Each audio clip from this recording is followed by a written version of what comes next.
The Porsche 356, birth of a legend or just the warm-up act for the 911. For some, it's the purest Porsche ever made. For others, it's a car overshadowed by the icon that came after. But in 2025, collectors are starting to ask a different question. Is the 356 actually the better buy? First launched in 1948, the 356 was Porsche's very first production car.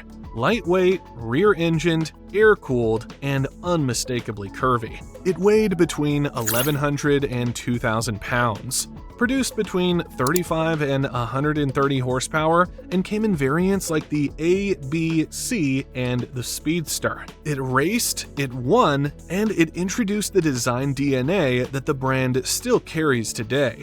In today's market, 356 models sell for anywhere between $100,000 and $500,000, depending on condition and rarity. That's comparable to or above a 911 Carrera GTS, which trades for around $150,000 to $200,000. But the question remains, is this a collector's steal or is it simply nostalgia?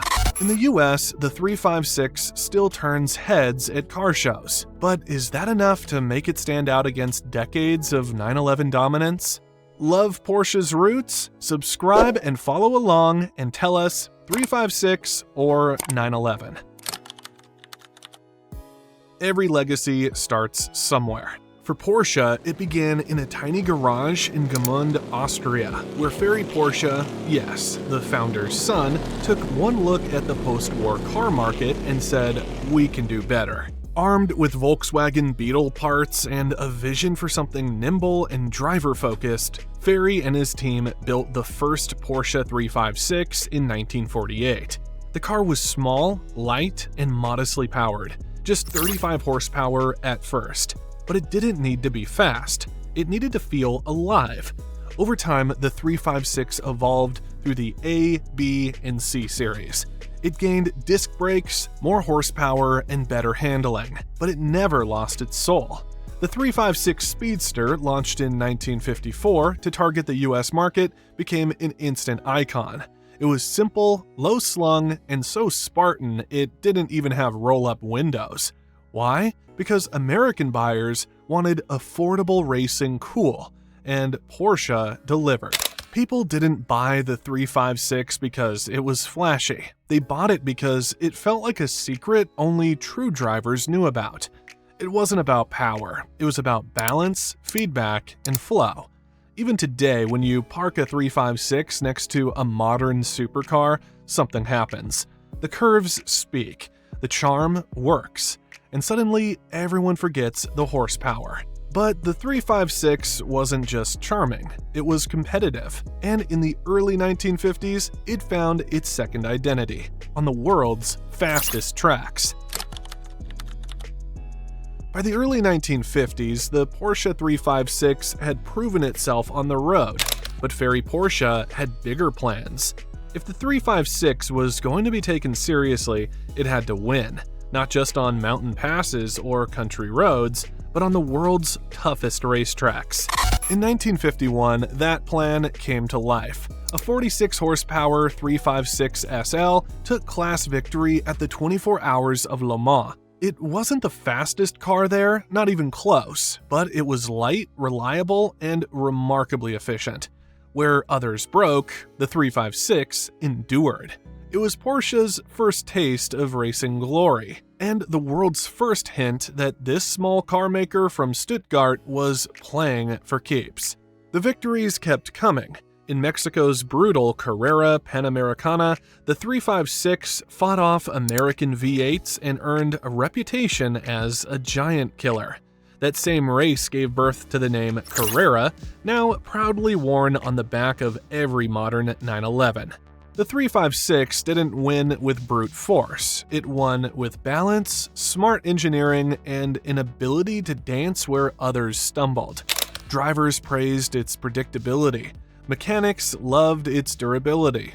And fans, they started calling it the little car that could. Today, we associate Porsche racing with the 911 GT3 or the 919 Hybrid, But without the 356, there'd be no factory team, no Nürburgring records, no racing pedigree. This was Porsche's proving ground. The 356 built the brand's reputation with fewer resources, less power, and more heart.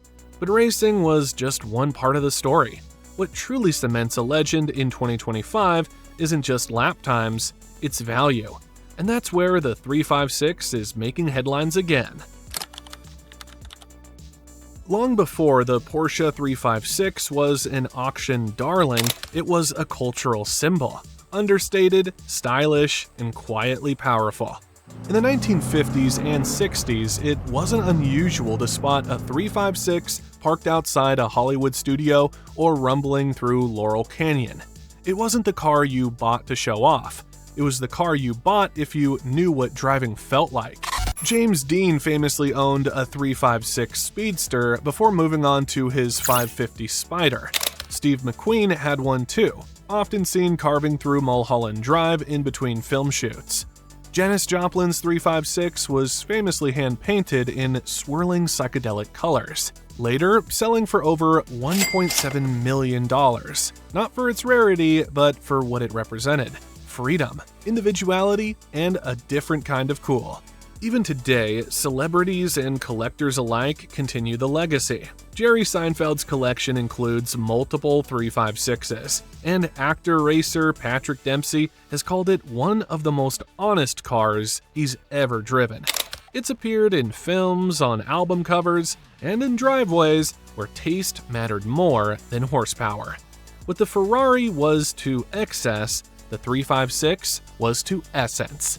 Its curved body, minimalist dash, and unmistakable silhouette became a quiet icon, a kind of visual shorthand for authenticity. You didn't drive a 356 to be seen, you drove it to feel something.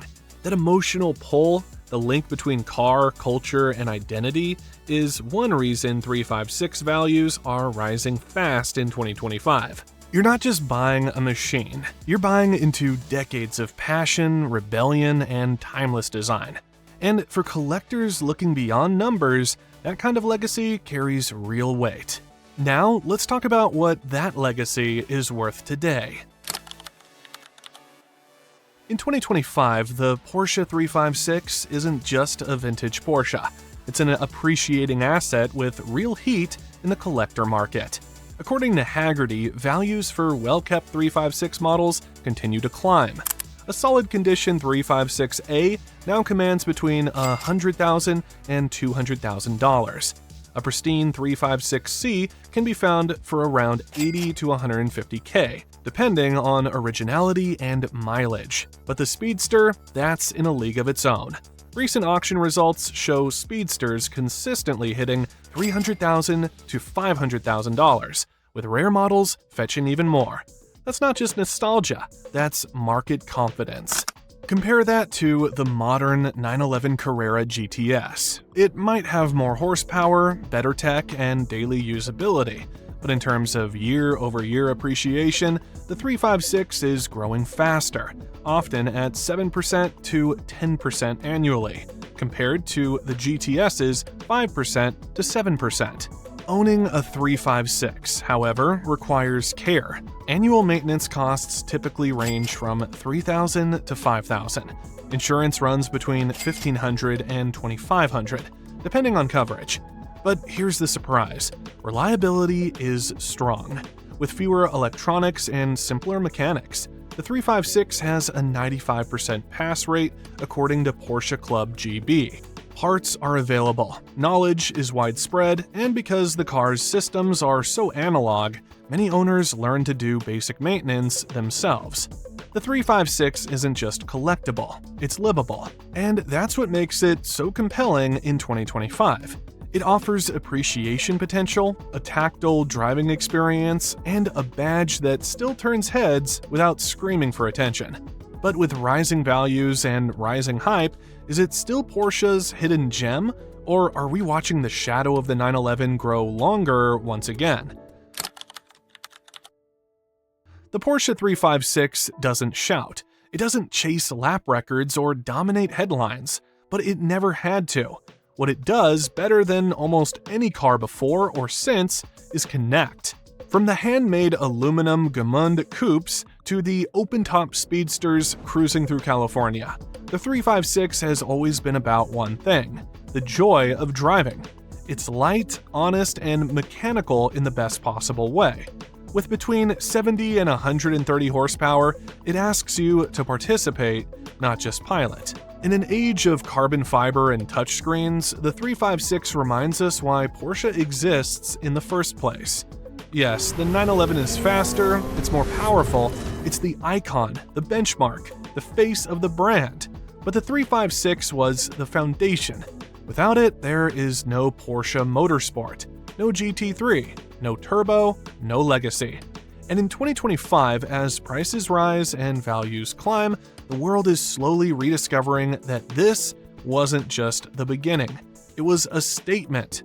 The 356 wasn't a prototype, it was a philosophy, built by hand, raced with heart, and remembered by those who value feel over flash.